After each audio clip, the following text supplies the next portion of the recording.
Achinakam Saint Antony's തീർത്ഥാടന ദേവാലയത്തിൽ വിശുദ്ധ അന്തോണിസിന്റെ ഊട്ടുതിരുനാൾ. ദൈവത്തോടുള്ള അഗാധമായ സ്നേഹത്താലും സഹോദരങ്ങളോടുള്ള നിസ്സീമമായ കാരുണ്യത്താലും അത്ഭുതകരമായ ശക്തിവിശേഷണങ്ങൾക്ക് അർഹനായ വിശുദ്ധ അന്തോണിസ് പുണ്യവാളന്റെ സ്വർഗീയ തിരുനാൾ അച്ചിനകം സെയിന്റ് ആന്റണീസ് തീർത്ഥാടന ദേവാലയത്തിൽ 2025 ജൂൺ 11, 12, 13 തീയതികളിൽ ഭക്തിയാദരപൂർവ്വം കൊണ്ടാടുന്നു. തിരുനാളിന്റെ ആദ്യ ദിനം 2025 ജൂൺ 11 തീയതി ഭക്തിസാന്ദ്രമായി ദീപക്കാഴ്ച നടത്തപ്പെട്ടു. വിശുദ്ധ അന്തോണീസിന്റെ 794 മരണവാർഷികം അനുസ്മരിച്ച് 794 ദീപങ്ങൾ തെളിയിക്കുന്ന ദീപക്കാഴ്ചയുടെ ആദ്യ ദീപം ഫാദർ പോൾ ആത്തപ്പള്ളി തെളിച്ചു. തുടർന്ന് വിശ്വാസികൾ പ്രാർത്ഥനാ നിയോഗങ്ങളോടെ ദീപങ്ങൾ തെളിയിച്ചു. തിരുനാൾ കൊടിയേറ്റിന് ഫാദർ പോൾ ആത്തപ്പള്ളി മുഖ്യ കാർമ്മികനായി. വികാരി ഫാദർ ജെയ്സൺ കൊളുത്തുവള്ളി സഹകാർമ്മികത്വം വഹിച്ചു. തിരുശേഷിപ്പ് വണക്കദിനമായ 2025 ജൂൺ 12 വ്യാഴാഴ്ച വൈകിട്ട് 5-ന് ആഘോഷമായ ദിവ്യബലിക്ക് ഫാദർ ഫ്രെഡി കോട്ടൂർ നേതൃത്വം നൽകും. ഫാദർ ഷെറിൻ മാടവന വചന സന്ദേശം നൽകും. തുടർന്ന് ഭക്തിസാന്ദ്രമായ തിരുശേഷിപ്പ് പ്രദക്ഷിണം. തിരുനാൾ ദിനമായ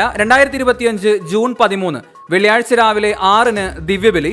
തുടർന്ന് നേർച്ച പായസം വെഞ്ചിരിപ്പ്. 10:30-ന് നേർച്ച സദ്യ വെഞ്ചിരിക്കും. തുടർന്ന് ആഘോഷമായ തിരുനാൾ പാട്ട് കുർബാനയ്ക്ക് ഫാദർ ജിതിൻ ഞവരക്കാട്ട് നേതൃത്വം നൽകും. ഫാദർ ടോം താടിക്കാരൻ വചന സന്ദേശം നൽകും. തുടർന്ന് നേർച്ച സദ്യ. വൈകിട്ട് 5:30-ന് ദിവ്യബലി. ശേഷം തിരുസ്വരൂപം എടുത്തുവെക്കലും കൊടിയിറക്കത്തോടും കൂടി തിരുനാൾ അവസാനിക്കുന്നു.